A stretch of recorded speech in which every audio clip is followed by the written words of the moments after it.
How many God-given dreams have you and I left unrealized because fear placed us in a prison that we could not escape from?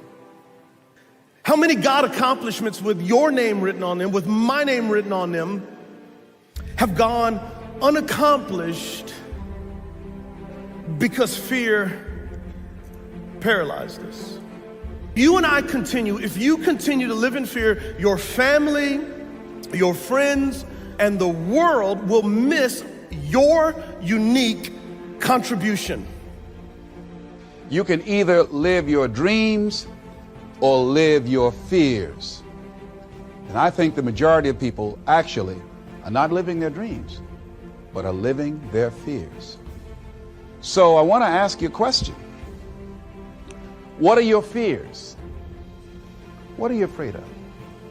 What are you scared of? Because we all have fears, don't we? We all have something that's blocking us, that's holding us back. And as we begin to look at life, what we realize is that the reason that most people are not living out their true potential, are not doing all of the things that they would really like to do, is because of fear. Some people call fear false evidence or expectations appearing real. It's a difference between having a fear and the fear having you. So what do? One, acknowledge it, and knowing that it's okay. Don't condemn yourself for being afraid. It's perfectly fine to have some fears. You acknowledge your fears, you embrace those fears, and then you move on. You act on whatever it is that you fear. Because once you embrace it, see, what you resist will persist. What you resist will persist. So one of the most important things is to begin to embrace your fear. Now let me ask you, what are you afraid of? What scares you? A better question would be, how do you respond to fear? How you respond to your fear is what determines how much power it will have over you. What are you afraid of? How has fear hindered you from living the life you want to live? How has fear stopped you from accomplishing your goals?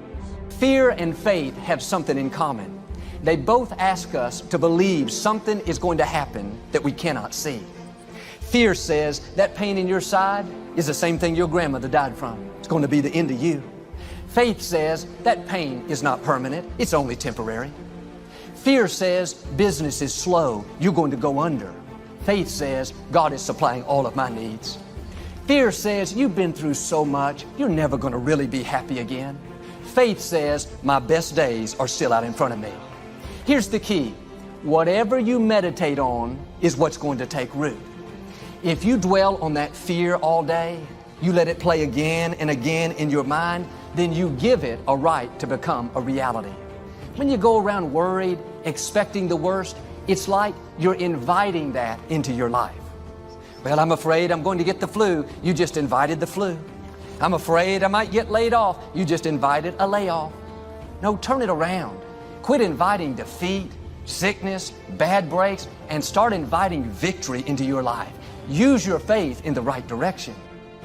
Do not be afraid. It is said in different ways, different variations, but it's basically the same thing. Fear not. Do not be afraid. Be fearless. Fear ye not. If the enemy is working that hard to keep me away from that thing, there must be something in it that he does not want me to have. And if the enemy has placed a spirit of fear on something in your life, it must mean that he is trying his best to keep you away from something. And if he's trying to keep you away from it, that must mean there's something in it that he does not want you to have. Listen, my friend, if the spirit of fear is attached to something in your life, would you know that that is likely the enemy's way to keep you from passing through it? Because he knows if you pass through it, on the other side of it is the destiny to which God has called you. And so one of the main ways that he will keep you and I from achieving what it is and doing what it is that God has called us to do and who he's called us to be is that he will attach a spirit of fear to the very thing that he knows is the channel way to your destiny. He wants you and I to be so paralyzed, so crippled, so disarmed, so disinterested from the very thing that he knows is exactly what God wants to take you through, so that he can bring you to a new place in him. Do not be afraid. He says, do not be afraid because I'm with you. He says, do not be afraid because I'm for you. He says, do not be afraid because I love you. Do not be afraid because I am your God. Fear is a matter of perspective. How you view something, either by faith or by fear, will determine whether or not you run toward it or you run away from it. Fear is a response to a set of possibilities. The devil would love for you to live by fear, because when you're afraid, you run away. Don't let anything cause you not to trust God. Don't let anything cause you not to trust God. Don't take anyone's opinion more highly than what God says about you, what he says to you in his word. He didn't say that things won't be scary. He just said, don't be afraid. Focusing on your fear instead of having faith in the one who holds your tomorrow is foolish. Focusing on your fear instead of having faith in the one who holds your tomorrow, it is foolish. Don't do it. Don't do it. You've got to get over what you're afraid of in order to walk in the best of what God has for you. You've got to get over what you are afraid of in order to walk in and experience the best of what God has for you. How many times have we killed our dreams with our thoughts? How many times have we stopped God's blessings, favor, healing, restoration, because we're dwelling on the fear? Fear can create a barrier. Wrong thinking can keep you from God's best. If you're going to live in victory, you've got to be disciplined in your thought life. What you dwell on is what you're inviting in. That's what you allow to become a reality. Fear blows things out of proportion. Fear makes problems much bigger than they really are. Maybe God sent you today for a perspective change. Maybe what you're fearing is never even going to happen. Maybe that obstacle that looks permanent is really only temporary. You feel trapped. Everything tells you you'll never get out. You'll never get ahead. You'll never get well. You'll never get married. No, God is saying, don't worry. I've got you in the palm of my hand. No weapon formed against you is ever going to prosper. It may feel dark and lonely, like it's not going to work out, but God is saying, if you will stay in faith, I will deliver you, I will protect you, I will heal you, I will vindicate you, I will restore you. I will not only bring you out, I'll bring you out better off than you were before. Now you got to do your part. Don't panic.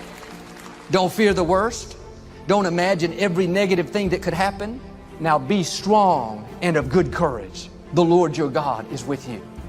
Friends, throughout life, fear will come knocking at the door. Tell you the worst case scenario, you're not going to make it out. You're not going to stay healthy. Your business is going to go down. Now here's the key. When fear knocks, let faith answer the door. Don't give those thoughts of fear the time of day. Don't let them intimidate you. Answer back with faith. Lord, you said the number of my days you would fulfill. Here's the key. Don't come into agreement with the fear. If you don't agree, the only way it can come to pass is if God gives it the permission. And if God does, you can rest assured it's not going to work against you, it's going to work for you. Now pay attention to what you're coming into agreement with. Your mind is the bullseye of the enemy's target.